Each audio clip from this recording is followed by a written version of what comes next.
Good evening, ladies and gentlemen.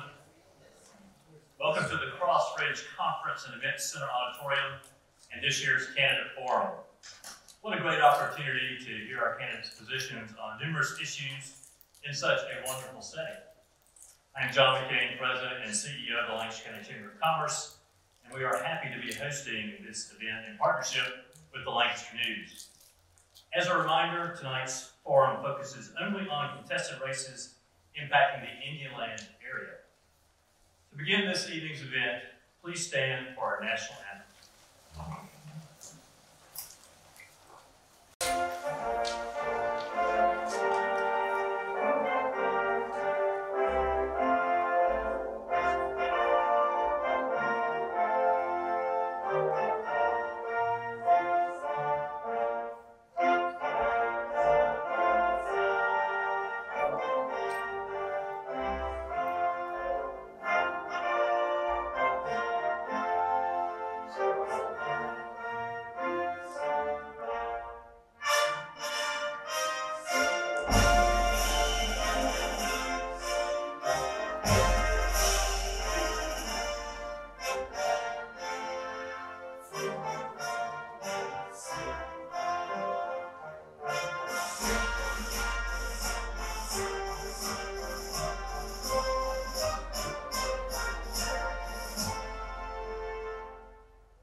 Thank you. Please be seated.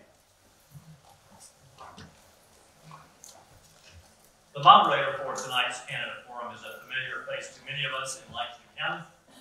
Caitlin Heckwood is an award-winning weekend morning anchor and reporter for Charlotte's NBC station WCNC. Hailing from Lancaster, South Carolina, Caitlin has been a trusted source for big breaking news stories throughout her career. From covering high-profile murder trials, including that of Alex Murdaugh, to reporting live during hurricanes, she's done it all with poise and professionalism. Before her career took off, Caitlin honed her skills as a freelance reporter for the Lancaster News, earning recognition from the South Carolina Press Association. A proud University of South Carolina graduate, she's passionate about giving back and often volunteers with local nonprofits. Let's give a warm welcome to Caitlin Heckwood.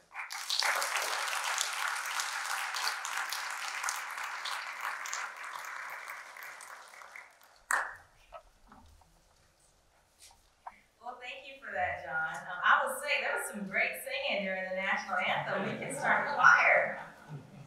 But thank you guys for coming and being a part of today. It's obviously very important. The candidates came, they want to be heard, but it's all about you, your voice, and your vote. So hopefully you hear something that you take home and it makes you want to research even more and get to know these lovely individuals. So let's get into the rules and talk a little bit about what to expect tonight. But first, let's acknowledge our sponsors, the Lancaster County Chamber of Commerce, the Lancaster News, and our host, Crossridge Conference and Event Center. Can we get a big applause?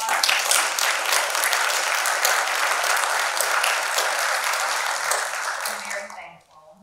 So here are those rules, everyone. The candidates are going to have 2 minutes to make an opening statement. They'll have 1 minute to answer each question, which were submitted by readers of the Lancaster News as well as Lancaster County Chamber members. And those questions are going to be alternated between candidates. So each one will get an opportunity to answer each question. And after the last question, each candidate is going to get 2 more minutes for closing statements. Now, any rebuttals or follow-up questions, those will be at the discretion of me. And they will be limited to 30 seconds if we allow it. And a time clock is going to be in view for the candidates. It's right there. Our lovely timekeepers wave a hand. Here they are. Good job tonight, guys. And then we ask that you hold your applause until after closing statements from the candidates, okay? Yeah? All right. So tonight's forum is being filmed by Learn TV and will be available to watch tomorrow on Learn TV's Facebook as well as their YouTube page. On your program, if you got one, if you didn't get one before you leave. There's a QR code on it, and you can find more information there or share it with your friends and say, hey, this is what you missed. So, y'all ready to get into it? Yeah? All right, okay. So we're going to start with Lancaster County Council District 1 candidates who are sitting here, Mr. Stuart Graham and Ms. Barbara Scannell. All right, so our candidates will now give their opening statements. They will have 2 minutes, and we will begin with Stuart Graham. Good evening, and thank you to the Chamber and for Lancaster News and for Inspiration Network for putting this event together. What a great event to learn from the candidates. My name is Stuart Graham, and I'm the Republican nominee for Lancaster County Council District 1. I grew up down on Van Wyck Road, a couple miles away. I went to University of South Carolina and graduated with a degree in finance and business management. Came back up to Lancaster and started working for Sharon View Federal Credit Union, which is next to the business park next to Lowe's. I worked there for almost 17 years. So I have a strong background in financial matters. I did a 180 in January of 2020 and decided to join a family business and farm called the Ivy Place that's off of Van Wyck Road. So that's a little bit about me. My wife is Julie Graham, and she is a 7th grade English teacher in Indian Middle School. I've got 3 kids that are in their school age and go to school within the district as well. So that's a little bit about me. Big thing is I'm from the county, and I've grown up here, and I'm passionate about Lancaster County. So I'm very interested and motivated to make a positive impact within Lancaster County, to make it the best place to live, to work, to retire, and to run a business. Thank you. All right.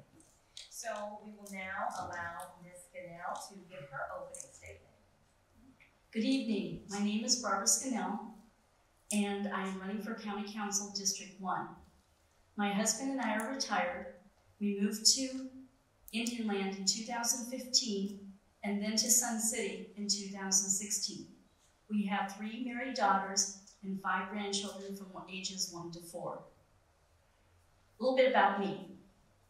I graduated with a Bachelor of Science in Health Science and started my career in the private sector. I then transitioned to the public sector, which is a whole different world, I'll tell you. I have 20 years of management experience in the public sector, working for 3 cities that experience fast growth.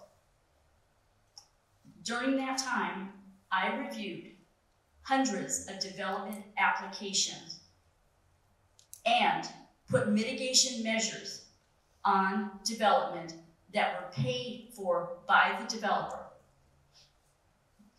During that time, I also earned my master's in public administration. Why am I running for county council? I live in Indian Land, and I've been dealing with the same issues that everyone else has. Traffic congestion, impacts on our emergency services and our schools. And so at this point, we need to change direction. Our current policies do not take in consideration any of the impacts on existing development and the other agencies that I just mentioned. So we now have 7,500 units of residential units that have already been approved that are starting to be built. And more development applications are in the pike. We can't continue in this direction. We have to create new policies. That is time. All right, so let's go to the first question. What do you think are the biggest issues facing District 1, and what have you been doing to prepare yourself to deal with these problems if you're elected? We're going to start with Ms. Scannell, and you have 1 minute. The 3 biggest issues are, 1, obviously the development. That impacts everything else. The second issue that we're dealing with is the roads. And you can see right now we have a 1% sales tax increase that is being proposed.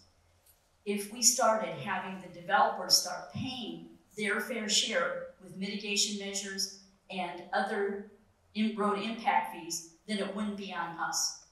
So the third thing, and if we do the things that I'm recommending, then it will help all of Lancaster County. The bigger other issue that we face here in Indian Land is 521 at Doby's Bridge and River Road. Anybody that goes there knows what I'm talking about. That is not on the list of road improvements that the county has provided. We need to get that onto the road improvements. I have been I've been reading the, That's time.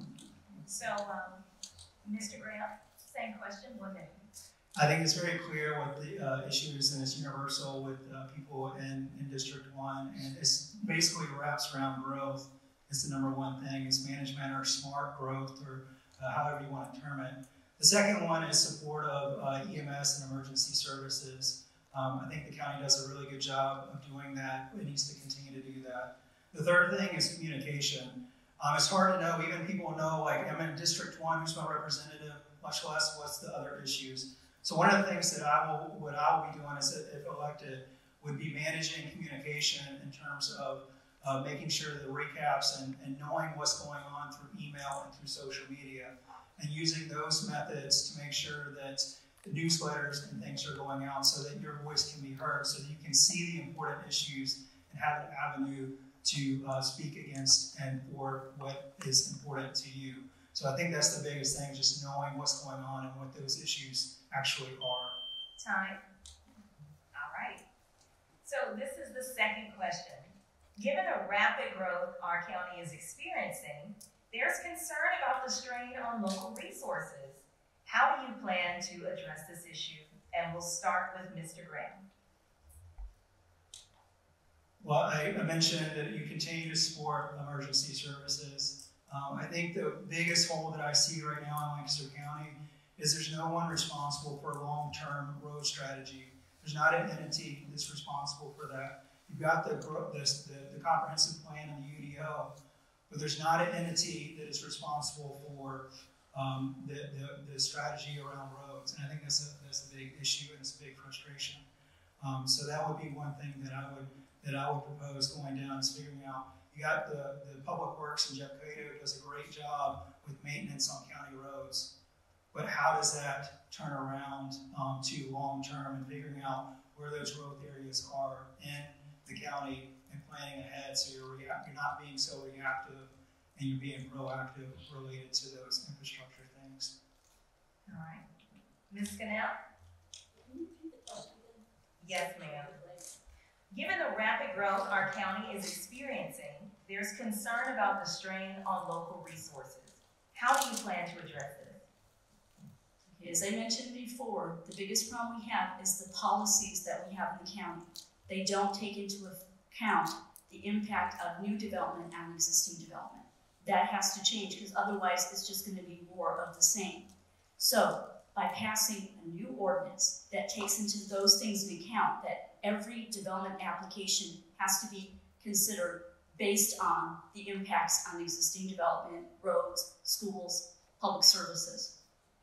Second thing is, like I said, the road impact fees. Both of these things I've researched, and they do exist in other parts of the state. We have to incorporate those here. And the third thing, like I mentioned, we have to get, for the River Road where the schools are and 521 Doby's Bridge, we have to bring the parents and the school district and other agencies together to find some short-term solutions to help the traffic situation now and long-term. Time. The third question here, continuing with the theme of growth, what measures would you propose to balance the needs of development with the need to keep the county safe and well protected? And we'll start with Ms. Goodell. The biggest thing that we have to look at, again, is if we spend money on things that the developers could contribute more to, then we don't have the money to support all the different things. I can give you an example. We have been paying fire rooftop fees for 2 years, or 3 years, I can't remember how many. Developers have also been paying into that. The guideline is 1 fire station for every 10,000 people. Well, the 2020 census said we had over 40,000 people in Indian Land, and we still only have 2 fire stations. That's an issue. So we have to go back and say, what's going on with that money? What is that money used for? And we have to look at it from a 4 or 5 year period and say, what can we do this year? Like one of the things, it takes almost 4 years to get a big fire rig. We need to start buying that now. So when we eventually, hopefully this next capital improvement round, when we get this fire station, we've got the vehicles. Mr. Graham. I think one of the things that I learned as being, I'm currently on the town of Van Wyck, which has done a really good job of setting up their comprehensive plan and their UDO. And I was part of that process, and I learned a lot from that process. And one of the things that I would say with that is that the town did a very good job of setting boundaries in terms of not making exceptions to developers that want to come in. They want to know how many houses they can put in there, and they're going to push you on that. So the town had a developer that came in and said, I want to put 850 houses on 450 acres right at the corner of 5 and 521. The town said no and held to the density requirements as laid out in their comprehensive plan and their UDO. Developer came back and now is presenting a plan for 315 houses. I think it's really important to stick to your plan and your comprehensive plan and your UDO when dealing with developers and not make exceptions. 2 more questions before closing. What will you do to support those experiencing homelessness in Lancaster County and to help improve this issue? And we'll start with Mr. Graham. Say that again. What will you do to support those experiencing homelessness, and how will you help improve this issue? I think a lot of it has to come through support of agencies that are really good in Lancaster County. Hope is one of them, and they do a fantastic job. I'm really involved in Van Wyck Presbyterian Church, and Hope does a really good job related to short-term needs and as a food pantry. So I think it's working through existing organizations that are in Lancaster County that know the people, they know what they're doing. And I would love to see somehow that we figure out how to come up with a homeless shelter within Lancaster County, specifically in the city as well. Thank you. Ms. Scannell? There are some organizations that do a really great job of taking people that are homeless and bringing them into a residential community of maybe they have a house, there may be 5 or 6 folks that live there. They help work through their issues. They give them the opportunity to figure out what they want to do, help them give them life skills and the different things. I think that's a better model than just putting people in homeless shelters.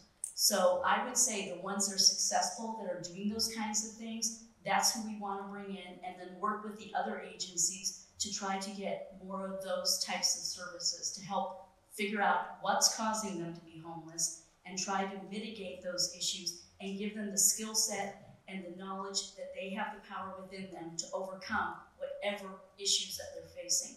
So I think looking in that of the long term to help them get to where they need to be is the most important, and coordinating with all the different agencies to do that. All right. This is the last question before closing statements. What is your position on revenue sharing within the county? Should areas that generate significant tax revenue expect equal investments in infrastructure, or should they contribute funds to support other parts of the county? And we'll start with Ms. Goodell. The situation where you have donor areas and receiver areas is happening throughout the United States. It's always been that way. It's never going to be 1 for 1. I'd like to tell you otherwise, but that's the truth. But that doesn't mean we can't do a better job of using the resources we have and making sure that the donor areas also get the resources they need. Because they're getting, right now in Indian Land, we're getting hit with the most development. And unfortunately, our resources are not keeping up with it. Whether it's schools, the emergency services who are really struggling to keep up with the demand, or roads, we are really getting hit hard. So we have to have a better way of dealing with that And because I've had all those years' experiences, I have no problem leading the charge, because knowing how to do it is different than wanting to do it. Mr. Graham? Yeah, I mean, it's a challenging question. I mean, you have Indian and south of Highway 5, so that's what we're talking about. And it is something that is a sense of, I don't know, a frustration on both sides. And I think this district actually isn't just Indian. It goes halfway down to the city of Lancaster, and it's halfway up to Bridgeville. So it straddles the line of that so-called border of Indian and south of Indian. So this is an important district, in District 1, to understand the needs of both and act as a bridge in the county to unify the council and the county. So that's how I view this position is in District 1, and this specific seat is a unique one, and it sits kind of straddling the line of that Indian area and that southern Lancaster area, which I think is a really important piece for the county. All right. Let's turn now to closing comments from our two candidates here, and we will start with Ms. Scannell. You have 2 minutes. Oops, it says 2 minutes 59. Oops, now it says 0. I didn't pick up my mic. Can I try over again? Because I didn't have my mic yet when that happened. Okay. I want to tell you what I've done since I found out that I was going to be on the ballot. I have read what is on the website of Lancaster County. I wrote down questions and met with all the public safety agencies, the Planning and Development Department, Public Works, the Regional Transportation Director, Water and Sewer Director, and the school district. I have also participated in the Civics 101 course provided by the county, and have attended and spoken at county council meetings. I believe we have the ability and the opportunity to work together to make things happen. So I also reached out all the existing county council members that will be in position after the election, and I've already met with 3 of them. That's how we get things done, is by building relationships, determining the issues, and moving forward with creative solutions. And that's what I'm offering you. This 20 years of experience has taught me best practices. And that's what I'm bringing to the table. And I will be able to present these ideas. I want to get the input of all the county council members and other staff and see what we can do to create better solutions, because that's what we need to do. We can't keep going in the direction we are, because I don't know about you, but I don't have the money tree in the backyard. We can't just keep asking the residents to pay and pay and pay. So that's why I'm running for County Council District 1. I know that we can do better. So I'm offering you better control over development, better control over how our tax money is spent, and better solutions. And working together, we can get it done. Thank you for your time and consideration. Please vote for Scannell. Mr. Graham? First of all, I would like to thank my wife Julie and my family and all the people that have supported the candidacy. It's a lot of hours. There's a lot of things that go into it, so I appreciate the support.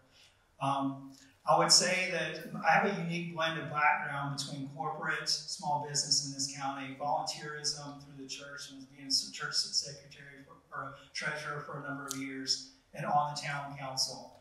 So I have a unique blend where I've been able to develop a lot of relationships within this district and with this county. And kudos to Barbara. We both have gone around the county and developed those relationships. This county council is a strategic and relationship role. That is what it is. And you need to be able to have the vision and the relationships, because if you're in Indian and have frustrations with Indian, there's 7 districts in the county. And Indian has an interest in 3 of those districts. So you can do the math. So it's important to have relationships throughout the county so that it's a win-win for the entire county, and it benefits the county as a whole as well as the district. It needs to be fair. So that's what I can bring to the table, those relationships and that I have made over the years and over the course of me living within the county. And the vision to bring that forward as a businessman, as someone that's worked in the corporate side of things as well, that kind of blend of experiences, as well as the experience from the town of Van Wyck. So in close, I would say that appreciate your support, and I ask for your vote starting on October the 21st with early voting. Del Webb Library right there in Sun City, or the annex is really right across the street. So thank you. Time. We thank you both for participating in this portion. Can we get a round of applause?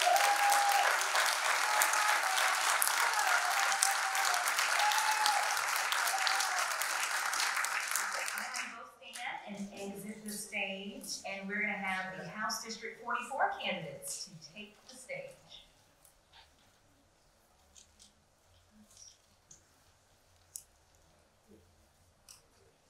And as you both come up, if you could just snag those other names.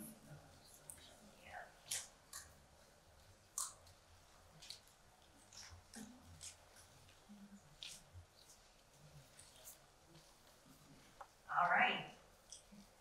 So we have Ms. Katie Crosby and Representative Mike Neese here with us now. They are running for House District 44, and they will give their opening comments, and we'll begin with Ms. Crosby. You have 2 minutes. Good evening. It's so exciting to see you all here tonight. Thank you for coming out to hear from the candidates and to be educated voters and great participants in our democracy. Thank you to the Lancaster News, thank you to INSP, thank you to the Lancaster Chamber for putting this together tonight. I could not be more excited to be here to speak to you and to hear from you. So please know you can come find me afterwards, ask me questions, ask me follow-ups on anything that I've said up here. I am here mainly to listen to you tonight. So a little bit about me. I grew up in Kannapolis, North Carolina, which was then a small town and has now experienced a lot of growth, just like Indian Land in District 44. I went to UNC Charlotte, where I met my amazing husband, Eric, and we decided to buy a house in 2019. Well, the place where we wanted to buy our house was in Indian Land, not surprisingly. So we moved here, we fell in love. I am just so happy to be here in South Carolina, to be here with you all, and to advocate for you. Since living here, since being an elementary school teacher while living here, and now working in real estate, I have seen my neighbors, my students, their families, my clients go through all kinds of hardships that I want to help ease. It should be easier than it is. We've seen freedoms disappearing. We've seen educational freedoms disappearing. We've seen economic freedoms disappearing. We've seen healthcare freedoms disappearing in recent years in South Carolina. So I'm here to listen to you and hear from you and what you need and help you bring back those freedoms so that you can live a healthy, happy, secure, and safe life here in South Carolina. Thank you. All right. Representative Neese. Good evening. My name is Mike Neese. I'm the representative here for the Indian Land District. For those of you who aren't aware, after the 2020 census, they redrew the lines, and Indian Land was fortunate enough to get a seat right here for those of us just here north of Van Wyck in the Indian Land area. For anyone that's been here for a while, I first got here in '84 while I was still in school, then came back and ran my business for over 20 years here in Indian Land. So I've seen the direction everywhere from where we had one blinking light at 521, 160 to now 47,000 people living in this area. The thing about this area is after my family and my faith is really about being a voice for Indian Land down in Columbia. I can guarantee after the last 2 years, anyone from the governor's office, the cabinet, Speaker of the House, or anyone else, they know where Indian Land is right now. Our story is different. We are not a growth area. We are a hyper-growth area. That's totally different. Lancaster County was the third fastest growing county in the state of South Carolina the last 10 years. This district represents 12% of the landmass. 105% of the growth was in Indian Land. It was a spillover from Charlotte and all the people that came in. Our needs are unique, whether it's schools, roads, services, or anything else. I was fortunate to be able to sit on the county 20-year plan. We received over 1,800 surveys. Obviously, the number one concern was growth in traffic. Number two was green space, trails, parks, and recreation for the kids and family. I'm excited to have been able to help to work to bring a new 600-acre park, a state park that will be down off the river Van Wyck. We've got another 70 acres that will be coming in off of Possum Hollow, as long as we've got veterans monuments, first responder, as well as some youth education and ball fields that will be going in. On the state level, we've also had a lot of experience that I can tell you more about now that my time's up. Thank you. I thank everyone for respecting the timer. I haven't had to put my hand up yet. First question, what do you think are the biggest issues facing your district, and what have you been doing to prepare yourself to deal with these problems if you are elected? And we'll start here with Representative Needs. As I mentioned, Indian land is unique. Unless you go to places like Austin, Texas, Vegas, or Phoenix, there are not stories of what we have with this hyper growth. Our growth is coming from Charlotte and the growth of the 14th largest city in America. We have needs that are unlike anywhere else. We need people that have been here, that have seen it, from the sleeping community with the blinking stoplight and Jim and Tammy, sitting down the road to where we are now with 47,000 people in this district. When we did the census just a few years ago, we had 42,000 and change people here in this district. We're now the largest House seat in the state already after 4 years, with over 47,000 people here. We need to be able to have that voice and get the message out. We need to work with that growth, so both on the federal, the state, and the local level. It's not just one spot, but we need to be able to do that to make this a great place to live. Ms. Crosby? I have been knocking on your doors and calling you for 3 years now, and when I do, the first thing I say is, what issues are the most important to you? And what I hear over and over and over again is the roads and the traffic. And it's more than just being annoyed at increasing travel times and commutes. It's safety. South Carolina is leading our nation in accident-related deaths. I want to make sure that our roads they get us where we're going and get there on time, but that they get us there safely in one piece. When we go to school, when our kids go to school, we want them to get there safe. So we've got to make sure that we're funding our South Carolina Department of Transportation so they can hire the best people to make the best designs to handle our traffic, to update our intersections, and to plan ahead.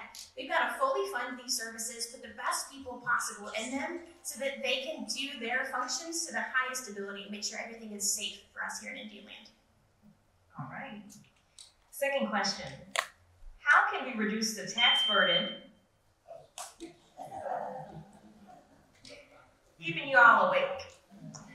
How can we reduce the tax burden on small local businesses while prioritizing the area's needs? Ms. Crosby, we'll begin with you. Small local businesses are the backbone of our economy and the backbone of our community. You want to be able to go to your pharmacy and know your pharmacist personally. The same with your doctor, the same with your kid's dance instructor, their baseball coach, right? We love our small businesses. We've got to make sure that we're doing public-private partnerships to help those small businesses get opportunities to thrive. We've got to make sure that they have tax incentives and that they have loans available so that we can get started up, we can afford our small businesses, and still afford things like our health care. So making sure that all of our small businesses have these options available, that they can plan ahead, and eliminating some of the bureaucracy and red tape that it takes to start a small business here in Lancaster County and in South Carolina. When our small businesses do better, we all do better. So we've got to make sure that we are working ahead, we're proactive, and we're funding and fully thinking through things like tax incentives and loans for small businesses. And a follow-up here, Ms. Crosby, just specifically to the reducing the tax burden. Do you have any further comments on that in 30 seconds? Sure. So we've got to make sure that our small businesses get incentives to start, that small business owners get incentives to continue their small business. And also we've got to make sure that we are fully utilizing the tax dollars that we've already paid. We have issues here like $1.8 billion that was found in an account. No one knows what it's supposed to be doing. That's money that could be providing support to our small business owners here in South Carolina. Representative Neese, 1 minute. South Carolina was the #1 percentage growth state for the last year. So obviously we're doing a few things right. Like that. On the large scale, we had one of the largest deals ever with Scout Motors coming in. What we have to do now is find ways for vertical integration to be able to support businesses like Scout Motors, like Gallagher coming in, so that we have small businesses that can go into work with that, whether it be as suppliers or distribution, whatever it may be. Just this past year on the technical college side, we approved over $90 million to go to technical school. That's allowing us to train our future workers and workforce. You can have a small business, but if you don't have employees, you're still going to fail. So we have to find ways to make small business successful. And just one example of that here last year that we did was the $90 million we put to technical schools and look at vocational training there. All right, question 3. What actions would you take as a legislator regarding reproductive rights? And we'll start with Representative Neese. Okay, that probably should have been a good question 2 years ago because we've already voted on that. That was put back to the states, and overwhelmingly that was passed in the state legislature. From day one, I have been a pro-life person. I do believe there needs to be exceptions when it comes to things like rape, incest, medical conditions, etc. That did pass the state legislature after the Supreme Court reversed the Roe v. Wade ruling from 1974. With a supermajority in the House of Representatives and the Senate having a majority as well, I think that's probably something that was a question more for the last term in the General Assembly. If it comes up, I am pro-life. I'm not ashamed to say that at this point. Ms. Crosby? It's not the government's business what procedures you get with your healthcare provider. You should have the freedom to choose the healthcare that you need in the privacy of your doctor's office without your government interfering. It's terrifying to me that this law was passed and upheld by our South Carolina Supreme Court when our Constitution guarantees us a right to privacy. The government should not know what procedures we're getting. You should have the freedom and the autonomy to talk to your doctor, talk to your healthcare provider, and choose what is best for you. This is a freedom we had for 50 years that we no longer have. It is so important that we protect our freedom to privacy and our freedom to healthcare here in South Carolina. All right, 2 more questions. Please explain your strategy for addressing problems related to traffic and transportation in the Indian Land area. And we'll start with Ms. Crosby. Yeah, as I said before, this is so important. It's a matter of safety as well as timely commutes. We've got to make sure that our roads are updated and paved because potholes are annoying, but we've got to make sure that everything is working together to handle the amount of traffic we have, that we have first responders that are fully funded and have plenty of trucks, employees, everything that they need to respond when accidents do happen. We've got to update all of our intersections to make sure traffic flows well and efficiently and safely. To do this, it's a matter of making sure that the tax dollars we are already paying are going to our South Carolina Department of Transportation, are going to the places where they need to get to, and that our state representatives are working with local governments like our county council to make sure we're following all of the plans we've put in place so that everything is transparent and we are holding everyone accountable. Representative? Unfortunately, we didn't have these conversations 20 years ago, and a lot of that ship has sailed on that with the growth that we've had. Number one, we've got to have a plan, and it does not include just South Carolina. It does not include just North or the local folks. It also includes North Carolina. Valentine is the 3rd largest business district in the state of North Carolina behind South Park and Uptown Charlotte. To put that in perspective, Valentine is larger than downtown Raleigh. We have got to work with the state of North Carolina to also help with the flow.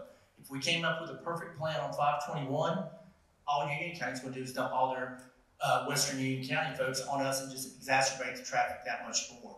We've got to have a voice not only at the state level, but we've also got to work with our neighbors in North Carolina to be able to improve where we're at. We've also improved, this is number 1 on the RFATS list, we've got to get a study so that we can improve the flow to get people from North Carolina down 521 as well. Time.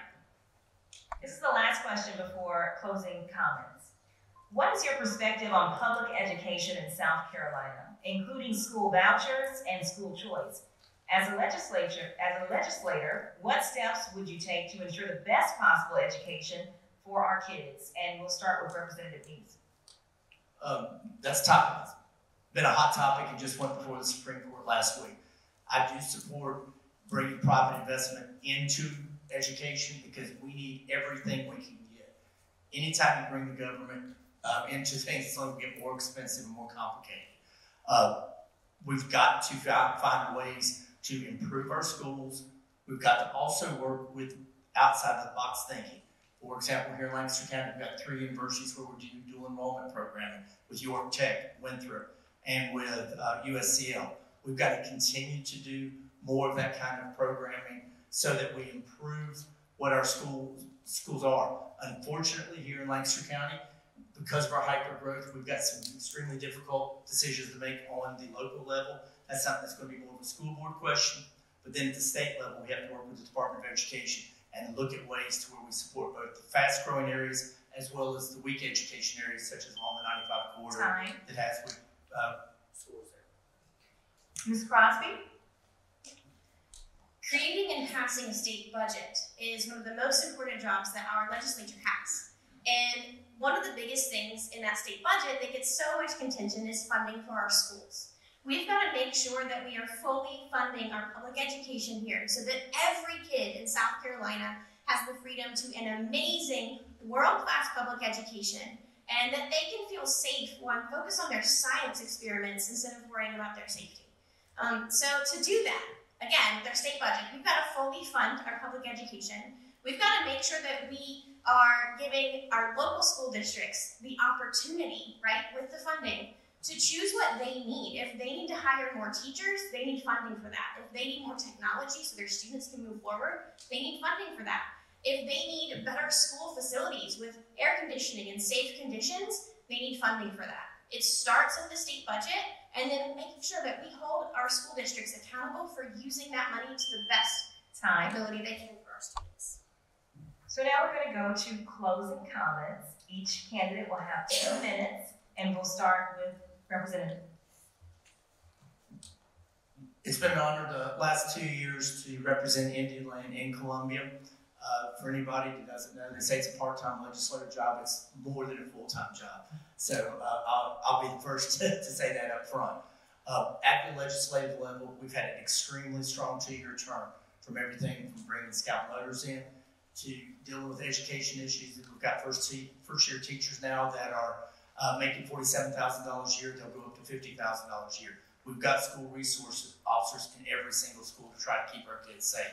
We put over $90 million into the technical school program. We've got to continue to look at things like that to make South Carolina a strong and a great state. At the local level, I'm very excited by some of the things that I mentioned before. We've got a new state park with over 600 acres that's going to go into conservation easement. We've got another state park or a community park that's going to go right up the road from here. There'll be another 70 acres. We've worked with our veterans. We've worked with our first responders. We've also worked with youth education and health and wellness here at the local level. We've got to continue that. We've got to look at partnerships where we do not rely on the government for everything. It's got to be a part of the community as well as the state and local resources to be able to do the right things on that. From a standpoint of South Carolina, you hear a lot of people talk about all the problems, and when you turn on the news, it's nauseating to see what happens at the Washington, D.C. level. We're doing a few things right if we're the fastest growing state in the country and we're #1 on growth. People are wanting to come here. On a tax standpoint, we were originally at 6.5%. Last year, we continued our plan of reducing our income tax. Now we're at 6.2%. We've got to continue to do those things. And as I mentioned before, Indian Land, while we're the fastest growing state right now, hands down, Indian Land is the fastest growing community with our hyper growth. And we've got to continue to have that voice both here locally, in Columbia, as well as at the federal level at that point. Ms. Crosby, 2 minutes. Thank you again for coming here tonight to listen to your candidates. I am just in awe of all of you who are willing to be here and become educated voters. Let's pause just for a moment. I think we should restart. Ms. Crosby? As a former teacher, I want to make sure that our education is fully funded, that our teachers, even first-year teachers, are making an excellent salary in South Carolina so that we can recruit the brightest and best from across the nation and give our kids a world-class education. They all deserve the freedom to learn no matter where they live or what school they go to. I also want to make sure that we have economic opportunities like starting a small business and still affording your groceries and your mortgage or your rent. We've got to make sure that we are supporting small business owners, that it's easier, not harder, to buy your first home. And we've got to make sure that everyone in our community has basic human rights like housing, water, electricity, food, and a job. And then, of course, I want to make sure that we have access to affordable health care from providers that we trust in our community. We shouldn't be having to cross the border to go into North Carolina for any providers. And across South Carolina, there are lots of areas that have fewer providers than we have here in Indian Land. So I want to make sure that, again, all the resources we have are the best in South Carolina and the best in the nation. It's time for us to start going to the front of these lists instead of being on the end of them. And I know that that impacts each of us directly, from making sure that our kids have food to eat while they're in school and during the summer, and making sure that all of us can access the resources we need in our community to not just get by, but thrive. It's time for us to be safe, and it's time for us to have basic human freedoms. So again, I will be here. I'll stay after. Come ask me your questions. Please come tell me what's important to you, because you all are the reason that I'm sitting up here right now. And if you can't catch me afterwards, please go to my website, katiecrosbysc.com. You can send me an email there, reach out. I really want to hear from you. So thank you again. All right, can we get a round of applause?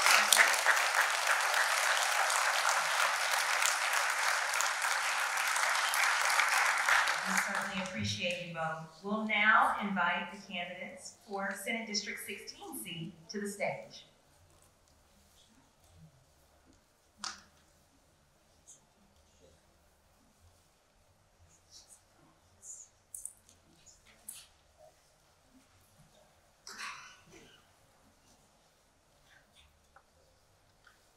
All right.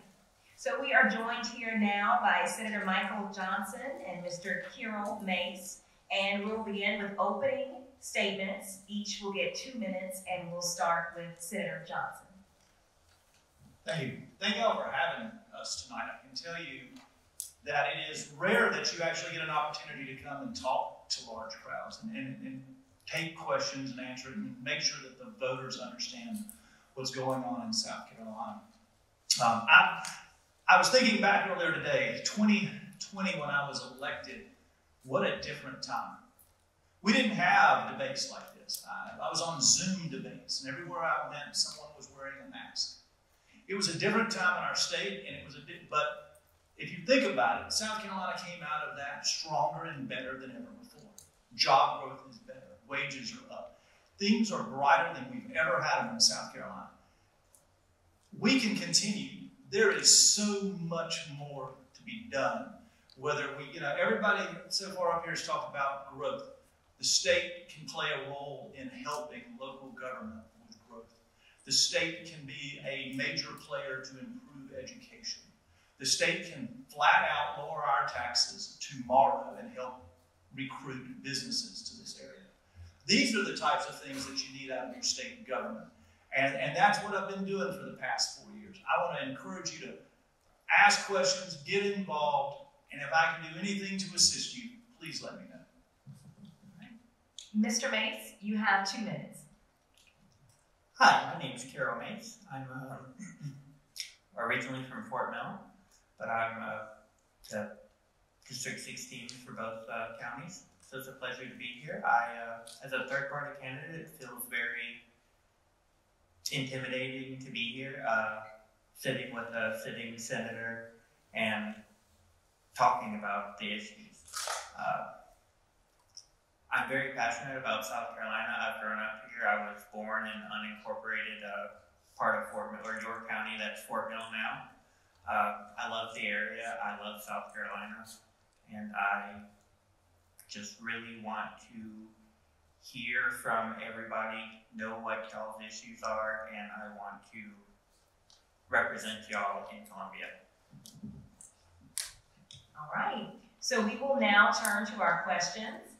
The first being, what do you think are the biggest issues facing your district, and what have you been doing to prepare yourself to deal with these problems if you're elected? And we'll begin with Mr. Mace.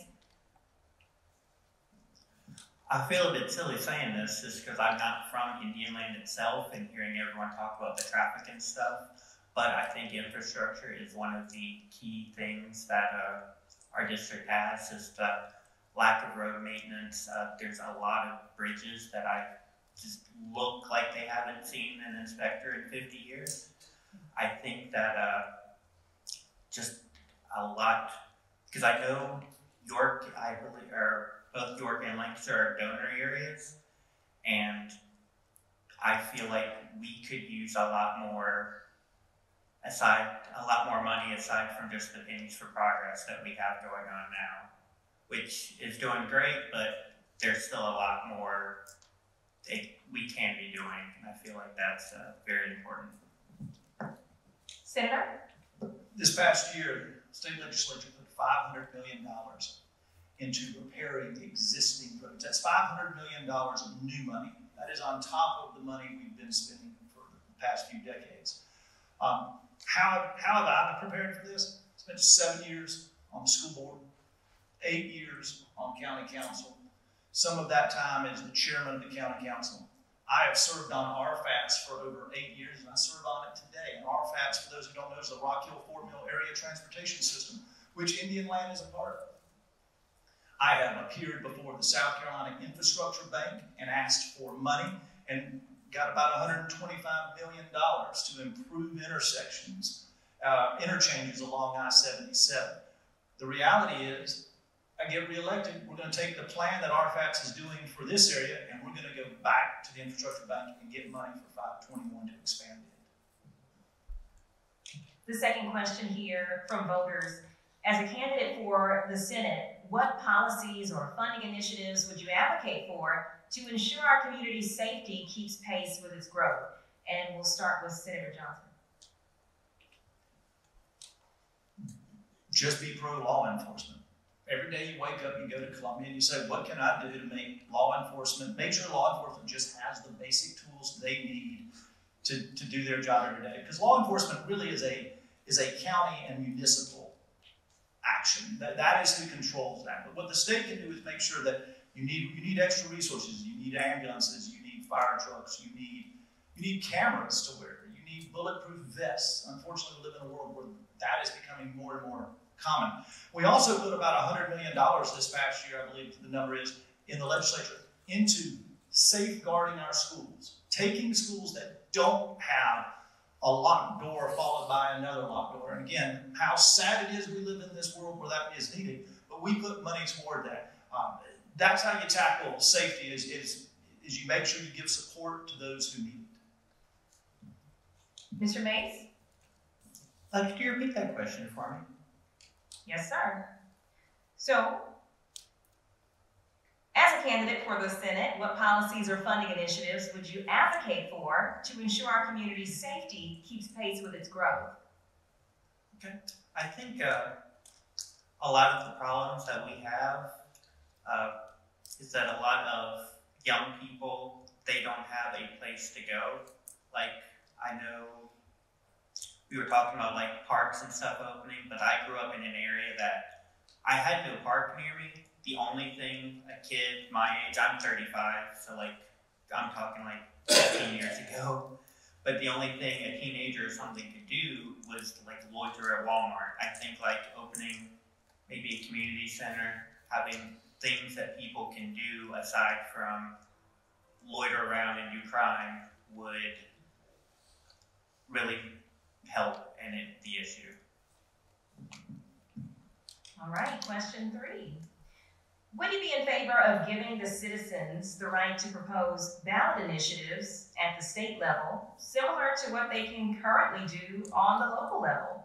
Why or why not? Mr. Mace? Yes, I would. I believe that South Carolina is one of the only states that doesn't allow that at the state level. And I know how impactful it is at the local level. working with some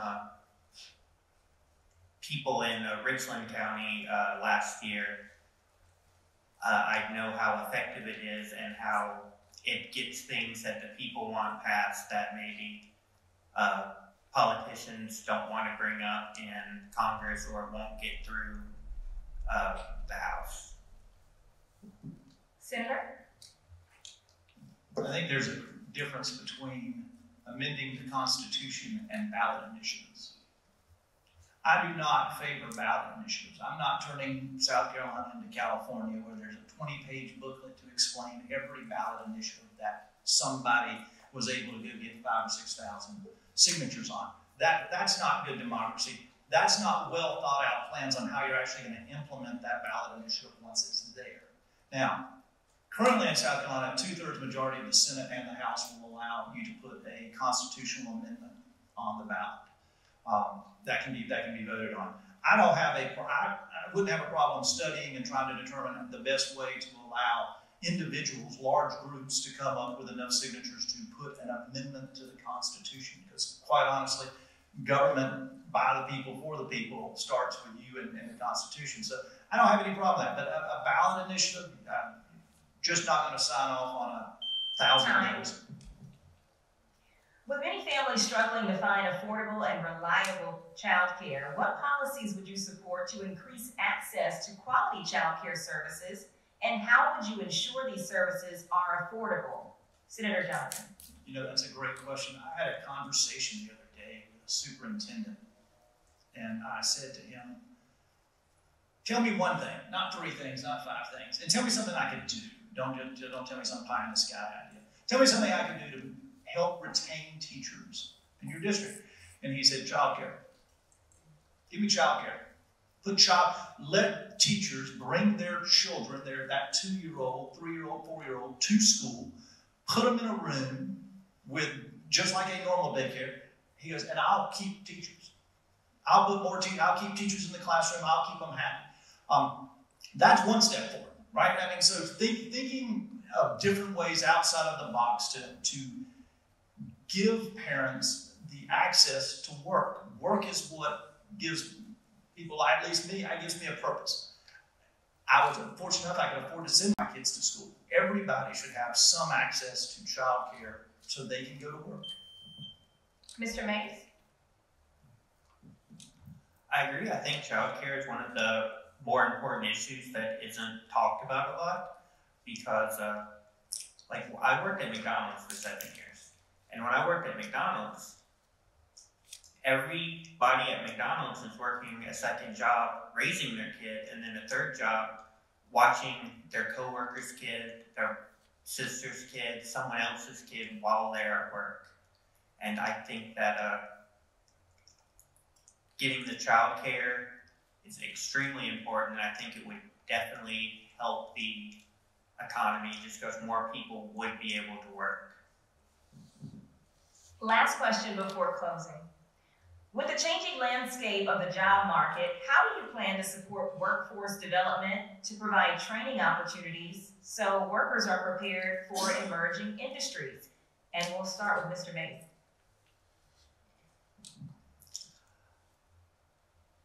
I think that a lot of workforces, or a lot of companies need to train, have more opportunities for training for the workforce they have.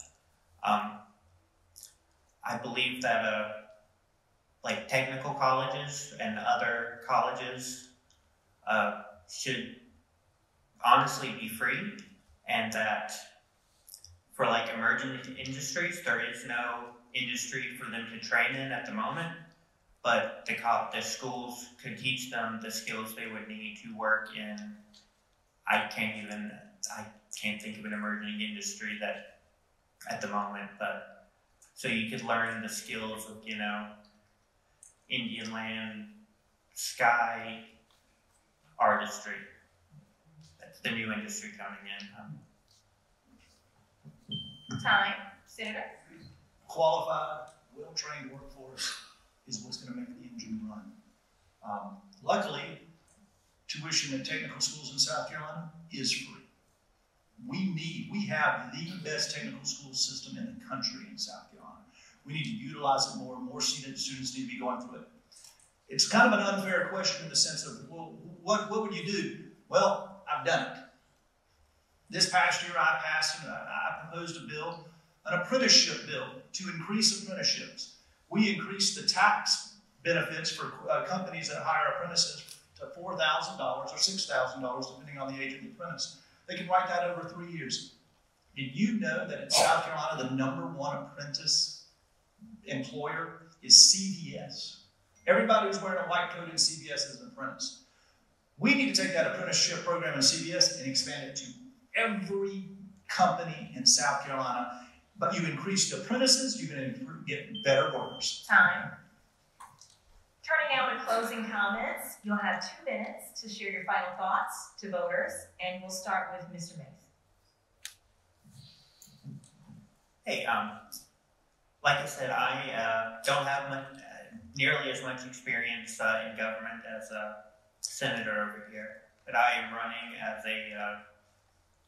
as an everyman basically.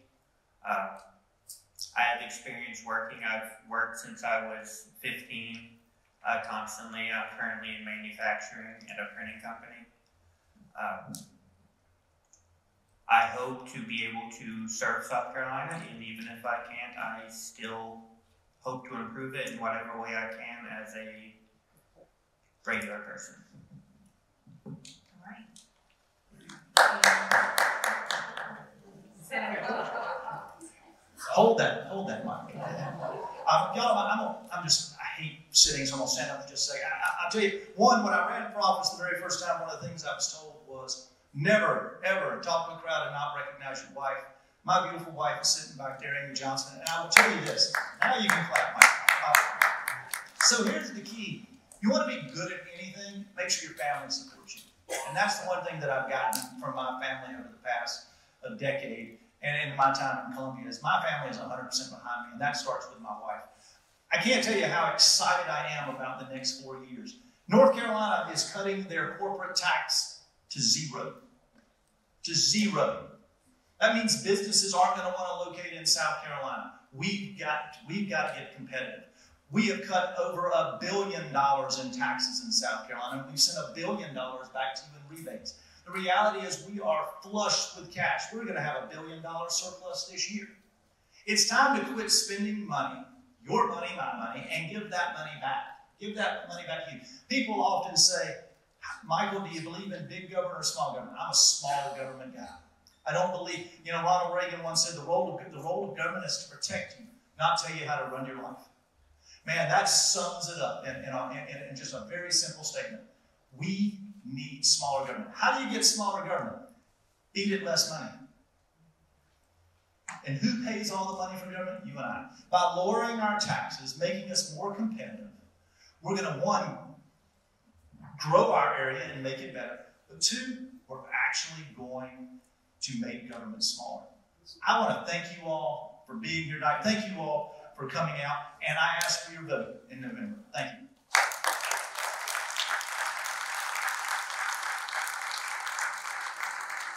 Both of the candidates for their participation and time. Turning now to our last discussion of the night as the Senate District 17 candidates take the stage.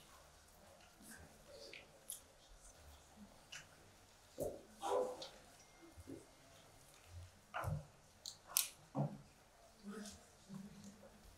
right.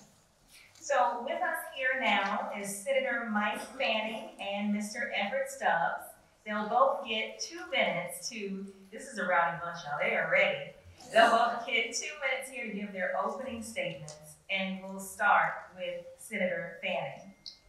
My name is Mike Fanning. I've enjoyed serving you as your senator these last 8 years, standing up to leaders of both political parties to do what's right, standing up for students and their teachers in our local public schools, standing up for recruiting businesses to and economic development to our region. Fighting to make sure that constituent service meets needs where you are. In education, 4 or 5 years ago, a group of non-educators, bureaucrats and politicians, Republicans and Democrats, crafted an '84 education reform bill without a single teacher in the room. Teachers told us it was garbage. 10,000 teachers marched on the state capitol telling us, don't put this bureaucratic oligarchy mess into our schools. Let us teach kids. The next year, I filibustered that bill for 9 weeks, opposing both the Democratic Party and the Republican Party standing up for teachers. I'll do that for educators in the future. Economic development, 5 years ago, crafted a bill to bring the world's largest winery, not only to South Carolina, but to Little Fort Lawn in the heart of Senate District 17. Our Senate bill brought that here, and then just last year, we brought Scout Motors, largest industrial manufacturer of SUVs and trucks in the world, Scout Motors, right on the Richland-Fairfield County line. And this I-77 corridor that 10 years ago was a sleeping giant now is the fastest growing economic development region in the state of South Carolina. And constituent service, I have redefined constituent service, taking the politics out. There's no Republican or Democrat. We've had Senate offices throughout the consortium, throughout the region. And I have been to every one of your birthday parties, school events, church events, chamber gatherings. Every chance I have been to your fire station to find out what you need and bring the power of government to you. I hope on November 5th, you'll allow me to keep fighting for you, standing up against party leaders of both sides, and fighting for common sense solutions for you. All right, Mr. Stubbs, 2 minutes. All right. Thank you, ma'am. Everett Stubbs, Republican candidate for South Carolina Senate District 17, and Senator Johnson had me over here nodding my head. He did a fantastic job. Listen, I'm kind of a simple guy. Born and raised in South Carolina, in Greenville, and have been in Senate District 17 since 2009, living either in Chester County or in York County, just across the river. My beautiful bride, Caroline's here.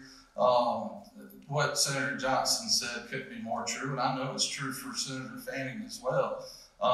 We run as a family, and that means the world to me. We have 2 beautiful children. My wife that's a nurse for Atrium Pineville. We have 2 beautiful children, Aunt Margaret, who's 6 years old and is a first grader in public schools, and Rhett, who is 9 years old and a 4th grader. You might have saw me walk up here with my boot on. Rhett thought it'd be a good idea for me and him to play some football a couple weeks ago. And so, word to the wise, when you're 39 years old, you better stretch, all right? And listen, don't wear your bedroom slippers to try to run a post route either, okay? It doesn't work out well. But listen, for about 2 years now, I've been campaigning. And the purpose behind that is finding out what's important to Senate District 17 citizens. And there's really 4 issues that are the common theme. 1, public safety. In Senate District 17, it's not as safe as it once was to live. We have to do a better job of backing our police and making sure that they have the resources and tools. 2, roads and infrastructure. 3, education. I'm running out of time. That's why I'm moving forward. And lastly, economic growth. We can actually have all the tools necessary to make this Senate District hum, and that's what I plan to do for you. Thank you. All right. First question, what do you think are the biggest issues facing your district, and what have you been doing to prepare yourself to deal with these problems if you're elected? We'll begin with Mr. Stubbs. All right, I guess I get to finish that last part. No, listen, so public safety is the #1 issue that I hear about. 2 is infrastructure and roads. 3 is education, and lastly is economic development. My belief is if we get public safety right, if we have safe neighborhoods and safe businesses, 2, we actually give our businesses the infrastructure they need to be successful. It's not as apparent here in Indian Land as it is in the rest of the district, but our water, sewer, natural gas, and electric infrastructure is in bad shape. If we don't do anything there, we might as well put up a closed for business sign. And last is going to be our schools. One of the major concerns that I hear, especially from small business people, is that how do I attract good workers if they don't like the schools? It's a struggle that we have within our district, mainly on the other side of the river. If we get those 3 things right, economic development will naturally happen through the free enterprise and free market. Time. Senator Fanning. Economic development is important, safety is important, and the key to all of those is good public education. 8 years ago, first-year teachers made $30,000 a year. Today, they're making $47,500 a year. 8 years ago, teachers were maxed out at 22 years on the salary schedule, meaning once they worked past 22 years, they didn't get a bump in pay forever. Today, they get to go to 28 years. I have fought for teacher pay. I've fought for step increases. I've fought for full funding of education. I've also fought against the bad stuff. We mentioned the ed funding, ed reform bill, but also taking public money and sending it to private schools is not only wrong, it's not only immoral, it not only hurts our public schools, it's also against our Constitution. And fortunately, even though I filibustered and lost on the Senate floor last week, the Supreme Court upheld our arguments, overturned the case, and returned the money to the public schools. Question 2. With the increase in property values our area has seen, some voters worry the homestead exemption of the first $50,000 of appraised property value is now inadequate. Would you support increasing that deduction proportional to the rise in property values? And we'll start with Senator Fanning. It's easy to talk about somebody else's tax you're going to raise or lower, because property taxes are taxed at the city and the county level. So it'd be easy to sit up here and say we're going to do this. But remember, taxes are like a balloon. If you squeeze a balloon in one place, they're going to balloon out. They're going to expand other places. So if we decrease the taxes that individuals are paying, then that means our businesses are going to be paying the highest rates of taxes in the world.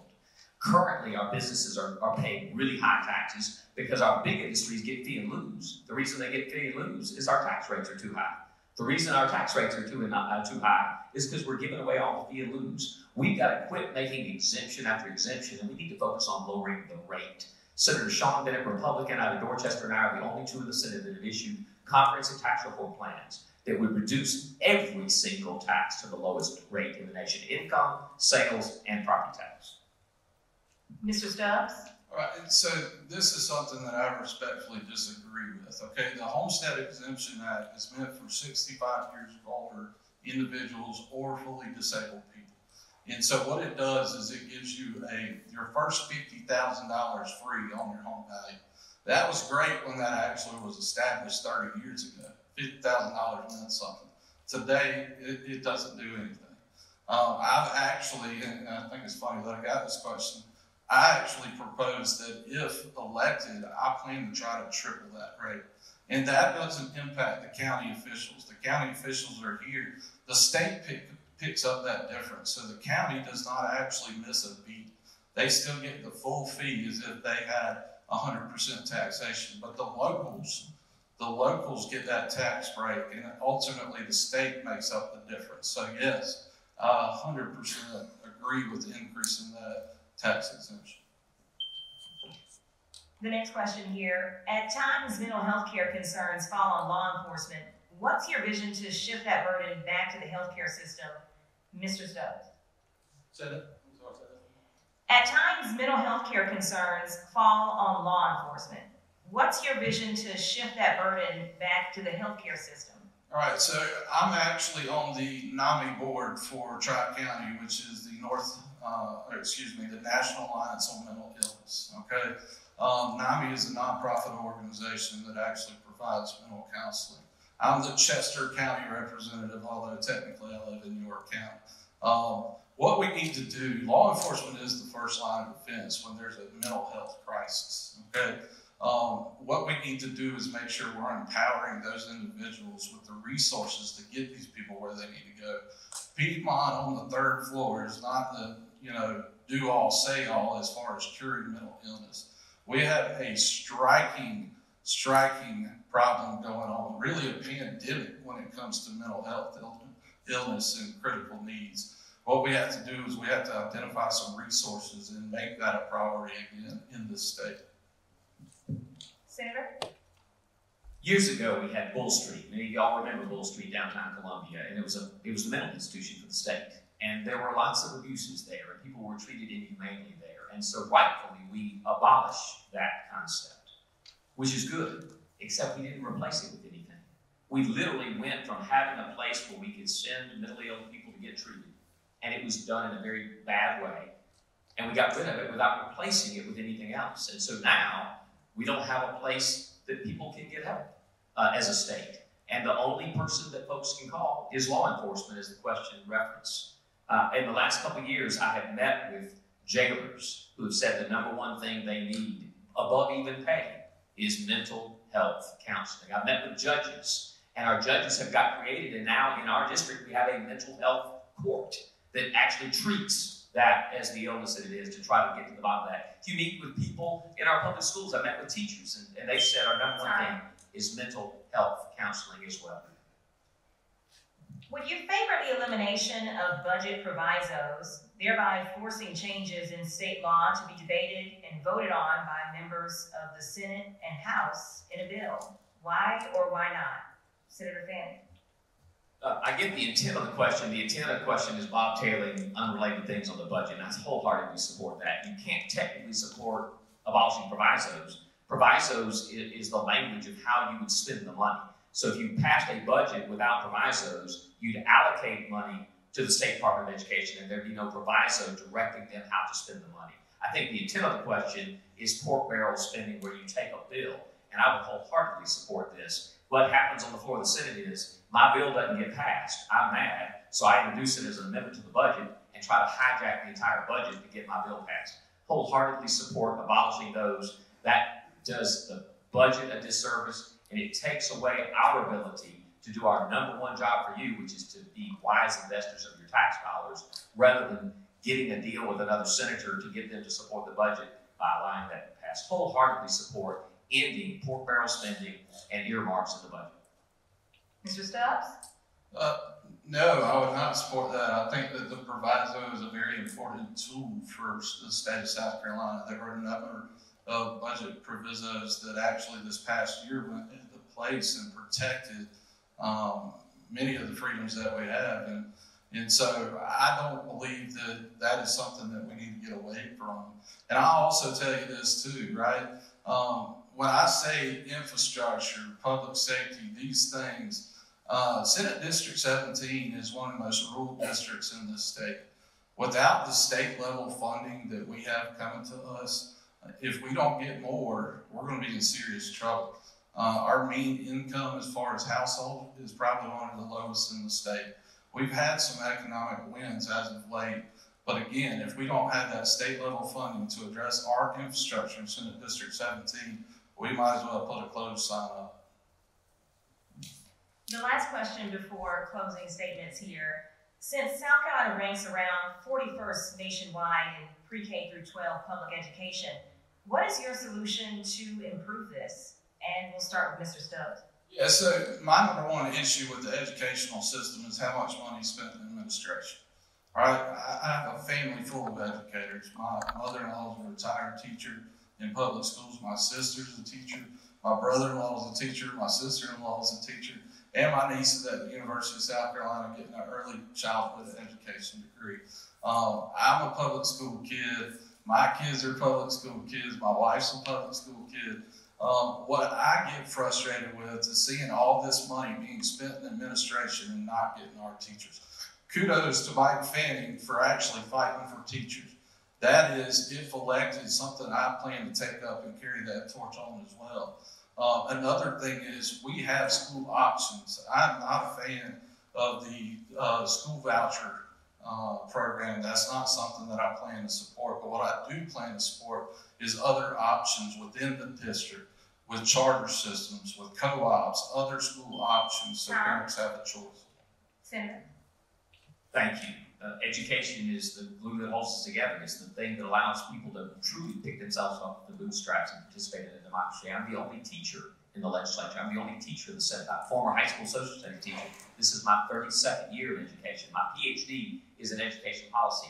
I ran because the people making the laws about education haven't ever spent a day in the classroom. My passion is standing up for students and their teachers and their parents on a regular basis in the classroom. The first thing we've got to do is listen to teachers. The second thing we need to do is listen to teachers. The third thing we need to do is listen to teachers. For too long, teachers have sat back and allowed non-educators to set the vision for teaching and learning, and that's why we've got the garbage that y'all are upset about in our classrooms. Teachers aren't coming up with that garbage. Teachers are upset that we're forcing them to do that garbage with little resources, little support. We need to start listening to teachers as the professionals they are, treat them as the professionals they are, and they can make the changes for all of us. Turning now to closing comments here. We're going to start with Mr. Stubbs. You'll have 2 minutes to give your final pitch to voters. All right, so a little over 2 years ago, a group of influential people over, mainly in Chester, of both parties, Republicans and Democrats, actually came to me asking for help. Especially Chester County was down on its luck. We had just seen a sheriff go to prison for corruption. We had just seen a county supervisor go to prison for corruption. We needed some help. We were making the news for all the wrong reasons. One of our legislative members, Greg Delaney, that held a very influential position in the South Carolina House, had just retired. We needed somebody that would go put Senate District 17 first again. And so, after a lot of thought and prayer, deliberating with my wife, we decided to do this, and we decided to do it the right way. And I'm not doing this for Everett Stubbs. I'm doing this for everyone in Senate District 17. The level of sacrifice, Senator, I'm sure you know more than anyone, is unbelievable. But that's the sacrifice our family was willing to make. I will say this, it's been an absolute pleasure. I've knocked on thousands of doors, been to hundreds of events, football games, birthday parties, all that fun stuff. And it's been an absolute pleasure to get to know the citizens of Senate District 17. I honestly want to see our district prosper. And I think that the one thing I want to do a little different is I want the focus to be on the district. I want to make people within the district the priority. And on November the 5th or October 21st, whatever day you decide to go vote, I hope that you highly consider what I have to offer and vote for Everett Stubbs for South Carolina Senate District 17. Thank you. Senator? Thank you. And I cannot go forward without introducing you to the most beautiful wife I have. She's also the only wife I have. Stephanie, at least wave your hand. My wife Stephanie and my mom is with me today, a retired school teacher. And I do agree that without family, I could not be here today. Second of all, I hope that the folks in this room know you haven't heard me use Democrat or Republican in 8 years. I have spent 8 years taking partisan fighting out of both sides. If anything, I have been critical of both parties at times when they have stood against what's good for our folks back home.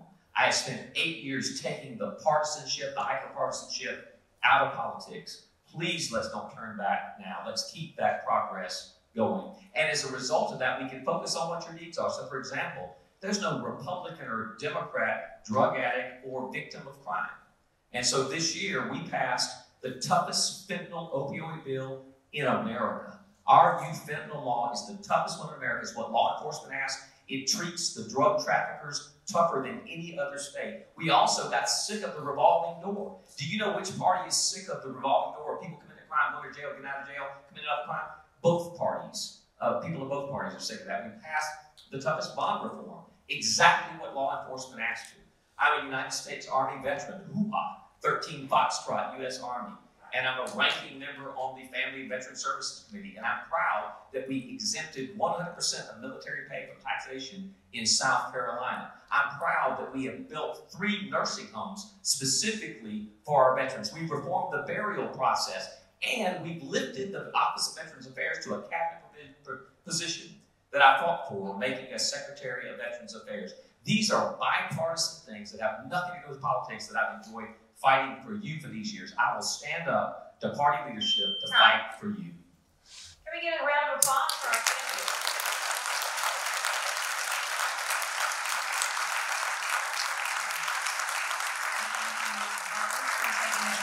Thank you all for taking the time. And let's talk a little bit more about some things that voters need to know before we close here. Was this good? Was this educational for everyone? Did you learn something new? And thanks all so much for those who submitted questions to participate in this process. This is your forum, your opportunity to hear from the candidates, and I'm sure many of them will be hanging out for a little bit afterward to hear from you directly. Now, the November 5th ballot in Lancaster County is also going to feature 3 questions for voters to consider. The ballot's going to ask voters 2 questions related to raising the sales tax to widen and improve local roads with a $405 million special sales and use tax referendum, something to know there. Voters will also be asked to consider a $588 million school bond referendum, which will raise property taxes to pay for new schools and improvements, something to also be considering. Now, there is information on each of these questions included on your program tonight, and more details available via the QR code that's also on your program. So if you didn't get one, be sure to grab one before you leave. Maybe hand one to a friend that can catch up on what they may have missed tonight. And it's been my pleasure to moderate with you all for this very important candidate forum, and I hope you will each take the opportunity to vote in November. All right.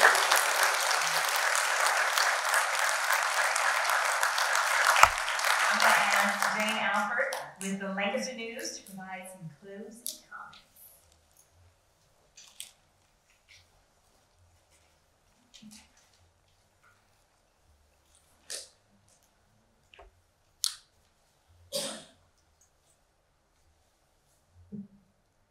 I don't think I'm quite as tall as Kaylin. Thanks, Kaylin, for doing such an amazing job as our moderator tonight. How about a round of applause for Kaylin?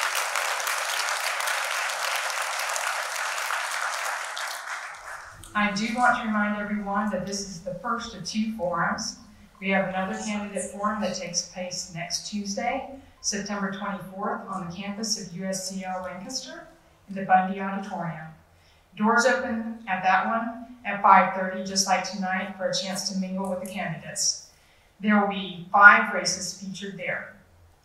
Those include the Lancaster County School Board District 6, South Carolina House District 45 and 53, South Carolina Senate District 27, and the U.S. House of Representatives District 5. Ladies and gentlemen, thank you so much for coming out and taking your time to attend this candidates forum and be involved in the political process. I thank you candidates for being willing to come and serve the citizens of Lancaster County and take part in this. I was very pleased that we had 100% participation from all of our candidates, and I hope that you learned a lot about what they stand for and what their platforms are, and hope this helps you decide who to vote for this November. This concludes tonight's candidates forum. No matter who you support, remember the most important thing we can all do is vote, either in early voting, which starts October 21st, or anywhere through November 5th. On behalf of all those who brought you tonight's forum, good night and drive home safely.